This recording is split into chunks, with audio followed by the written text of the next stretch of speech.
This is colorblind creation.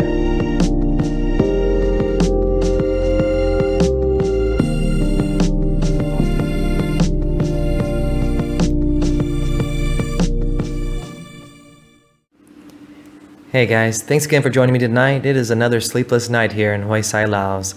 It's about 12:40 a.m. in the morning, which is actually pretty early for me. I normally start these recordings around 1 or 2 a.m. I just want you to know I do have my balcony open, so if you start hearing some rain, it's been raining off and on the last couple days, and I've got one of those like aluminum awnings, so you might hear a little pitter patter in the background. That's all that is. I like it, so I hope you do too. When the rain comes around, it always makes me miss home, actually. Back in the US, we had this, grew up in this like double wide trailer with this like aluminum roof, and so when the rain would come around, it'd make that pitter patter sound, that t-t-t-t. I love it. It just like super soothing. It's really relaxing. And my mom or my sister would put on like a pot roast or some potato soup. The house would smell wonderful, and we just like sit down and read a book. It was nice. But now I use it as an excuse to hole myself away in my room and paint all day, and nobody can complain about me being antisocial. Not that too many people do here, but every now and then they start complaining if they don't see me. So I need to give a quick shout out to my cousin Jason. He made that introduction for us, and he also has made some soundtracks for me to intersplice in my videos if I'd like to use them. He's a great artist, guys. If you have the time or the inclination, head over to his Spotify. I'll put a link for it in the description. He's got an album out, and he's got tons of beats. He's a prolific artist. If you need a beat or you need something, contact him. He's a great guy. So I'm paying him actually by doing a painting for him. We did a little art swap, because we're both artists, and so look forward to seeing me paint my cousin in an upcoming episode. So let's keep going here, guys. So this speed painting that you're watching now is for my upcoming poetry book. And that painting and the poem are both titled Narcissist. The imagery in this painting will follow the theme of that poem. So you will see a woman sitting on some honeycomb, 2 candles burning, a gecko on the left side, and a moon interposed with a nipple. With knowing only the title, I'd like you to tell me what you get out of what kind of feeling, what kind of story you see in this painting. Please leave that in the comments or send me a private message like some of you guys did on Facebook.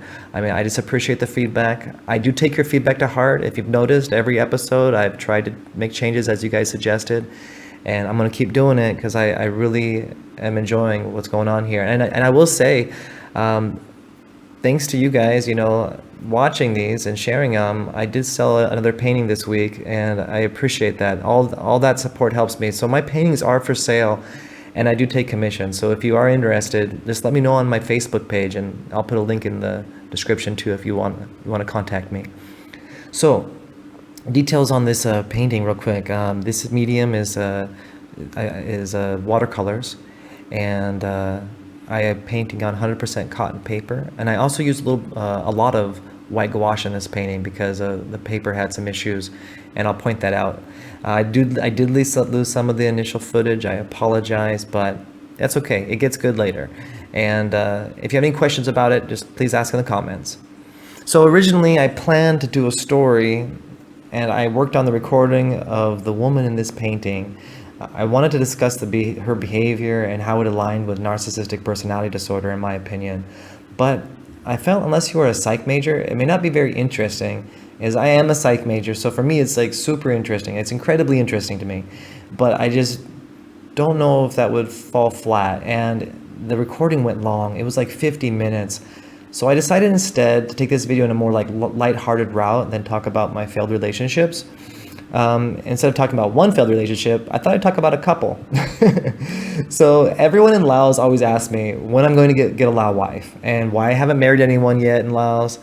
And I'll be honest, the thoughts crossed my mind. In fact, I've dated a lot of women in my travels, and in Laos in particular, I've dated quite a few.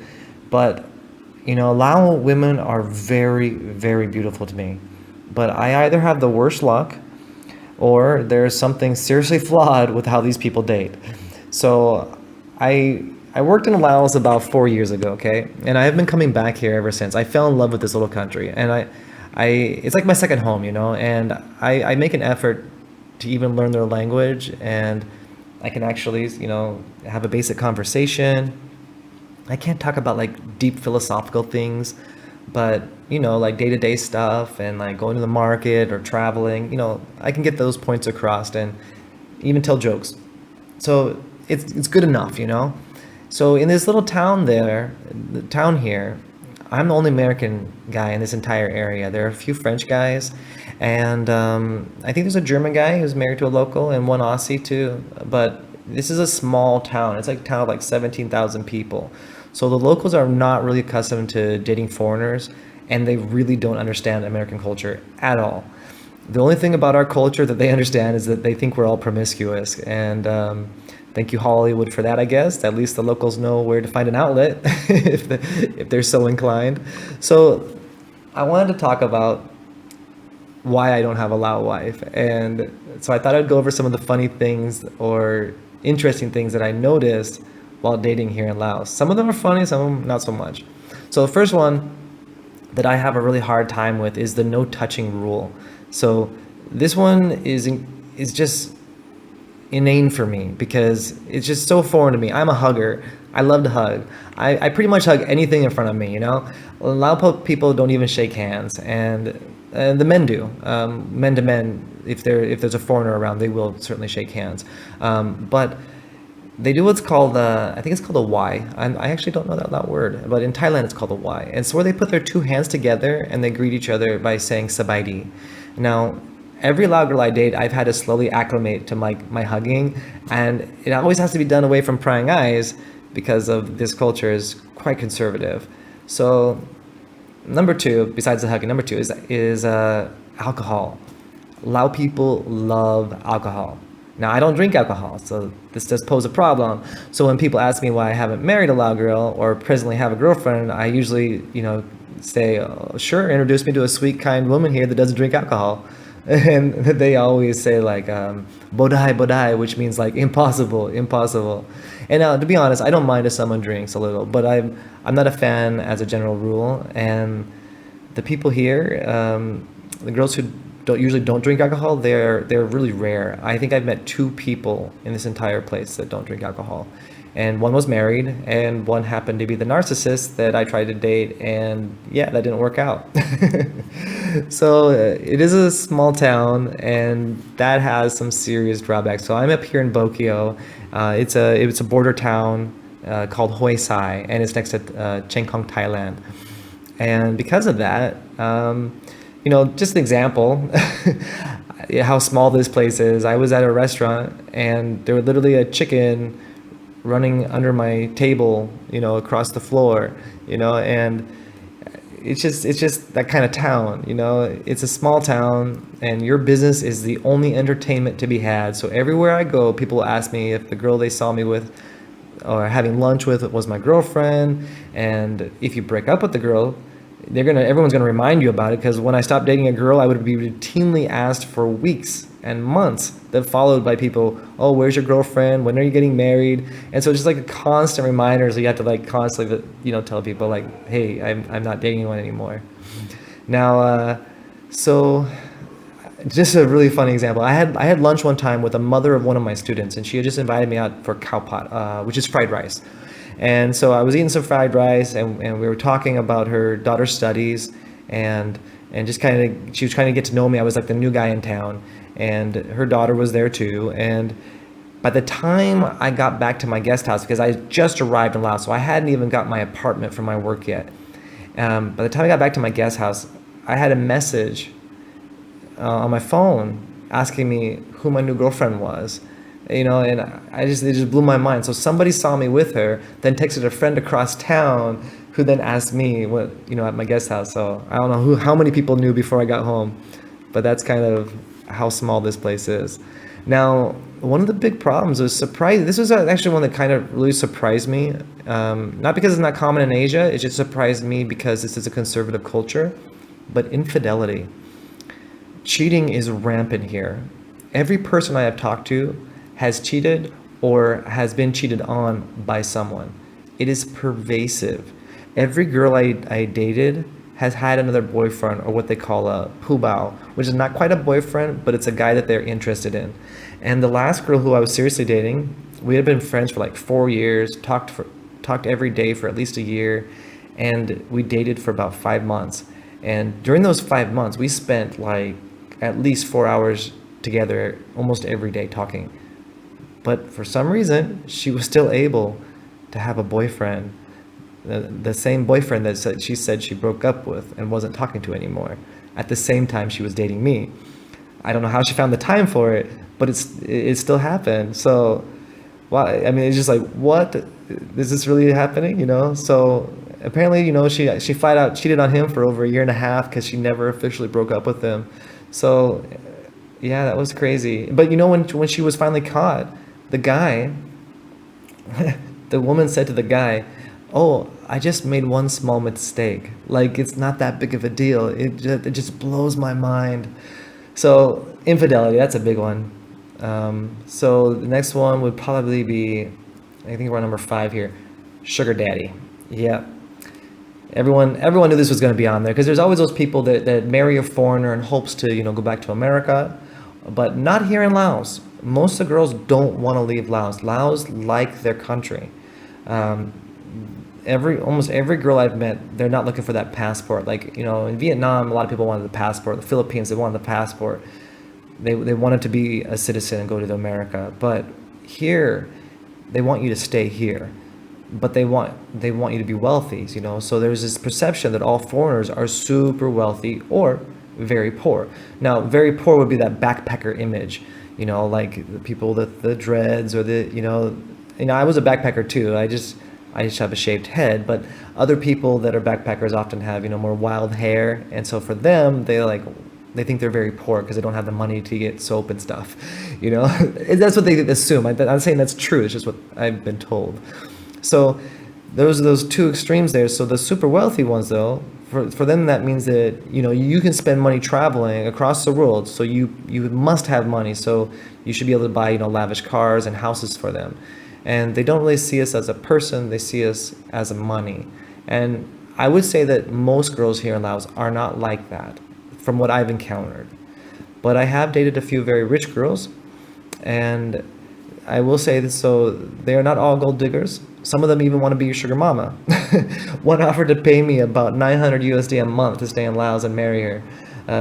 She didn't realize, I think, that 900 USD just wasn't a lot of money to most Americans. I declined her generous offer.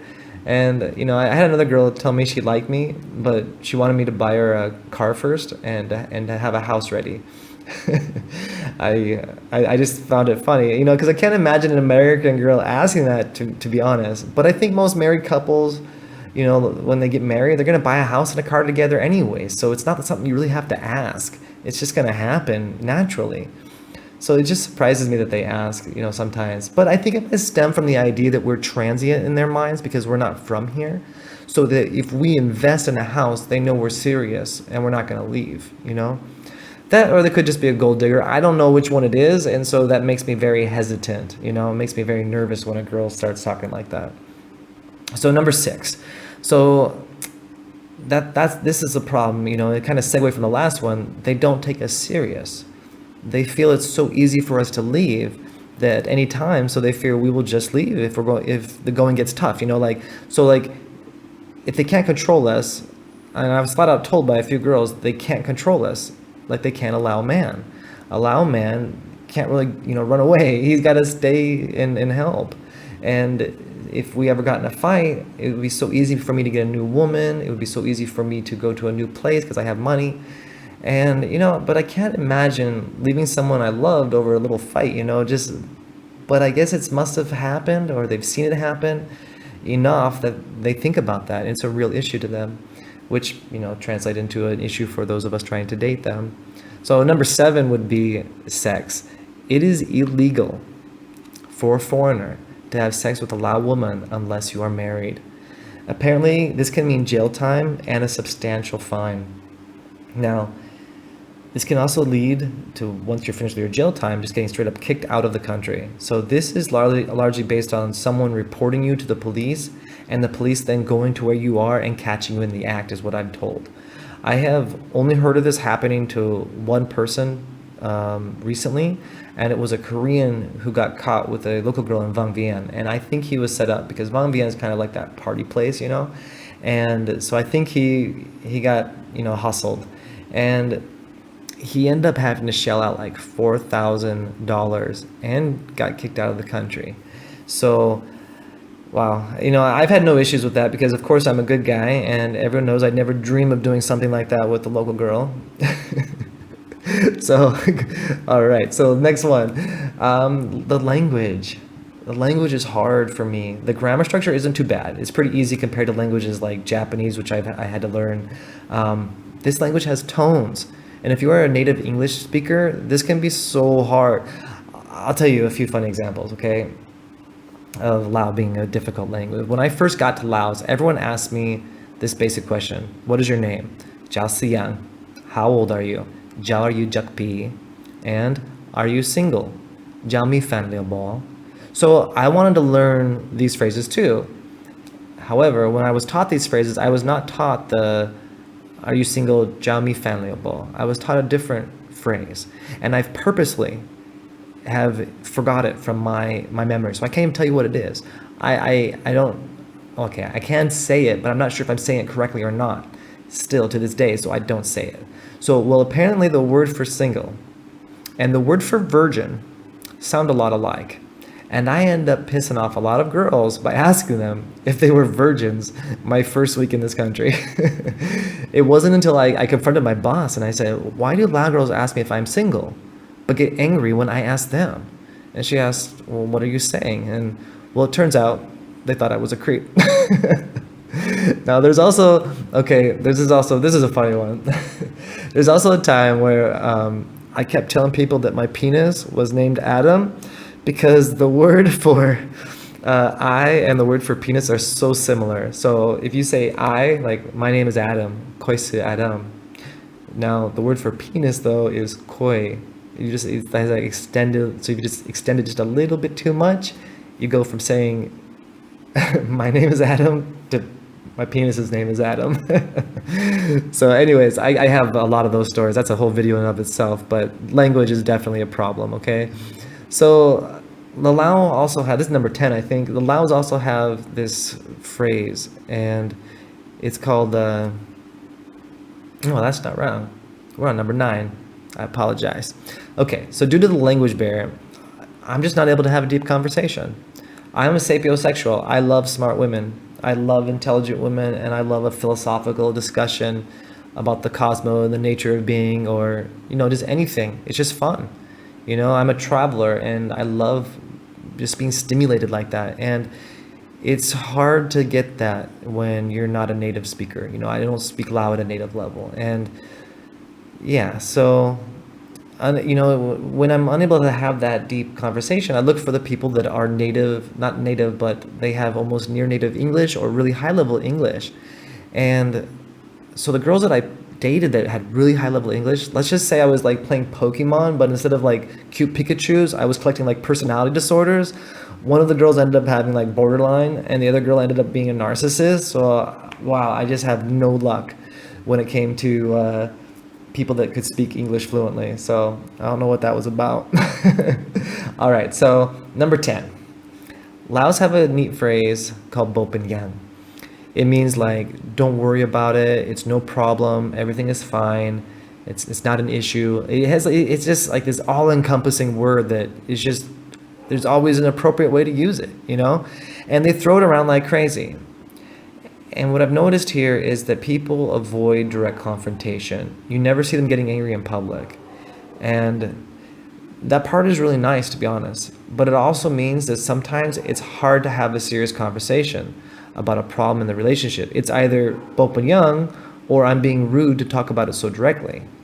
It's rather challenging in this regard. When I've tried to point out a behavior that I didn't like, wow, the fireworks that followed was just so much. It just blew my mind because they're just not used to having someone directly discuss even minor things.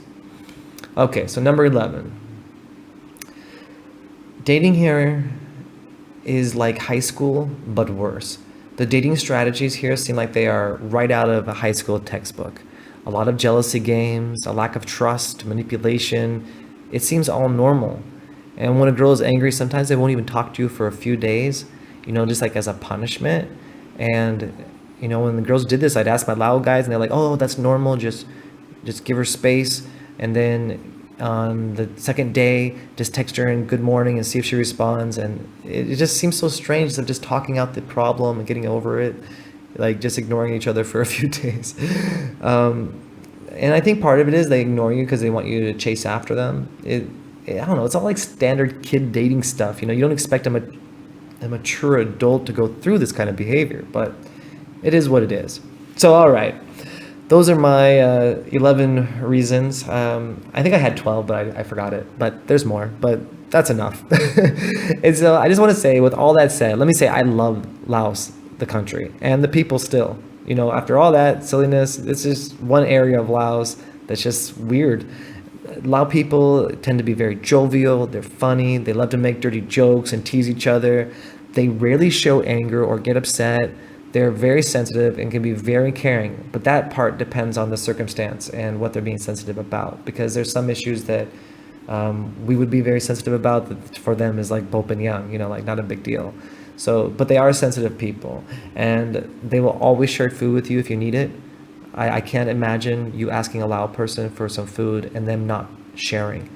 In fact, when you are friends with someone in Laos, they will often greet you with Jiao Sabai Bo, like how are you, and Jiao Kin Ka Leo Bo means have you eaten yet? So they always want to take care of each other. It's really sweet. I like it. And I can guarantee you that if you walk down this road, when there's any kind of festivities going on, if there's any parties or even house parties, they're going to offer you a glass of beer just before walking by. And I don't drink alcohol, but it's just that effort to make you feel inclusive. And if it's your baby shower and you're a complete stranger, they're going to invite you over. If they're having a wedding, they're going to invite you over. I mean, even someone died recently, and I saw two foreigners walking down the road, and a guy invited them to sit down and have some food with them. Because they have parties when people pass away here. It's just like every time there's a party and you're walking by, come sit down and have a beer. They're just friendly people. And so I love this country. I don't want you to think I'm talking bad about it just because I share a little bit of the silliness. So that is what it is. That's why I haven't gotten married yet. Hopefully I'll find the right girl someday. If not here, somewhere else. We'll see. In the meantime, I'm just going to keep doing art. Thank you for joining me, guys. I really appreciate your time with me.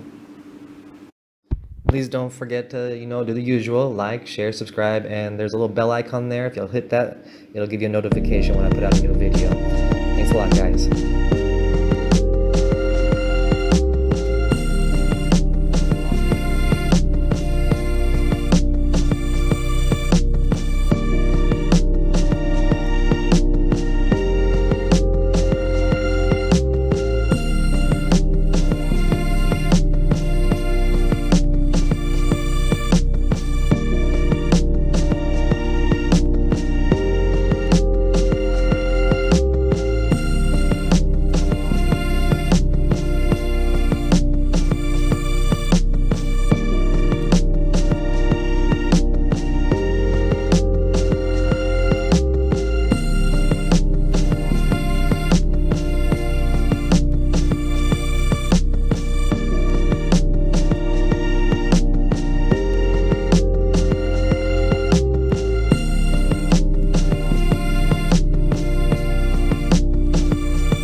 This is Cotman creation.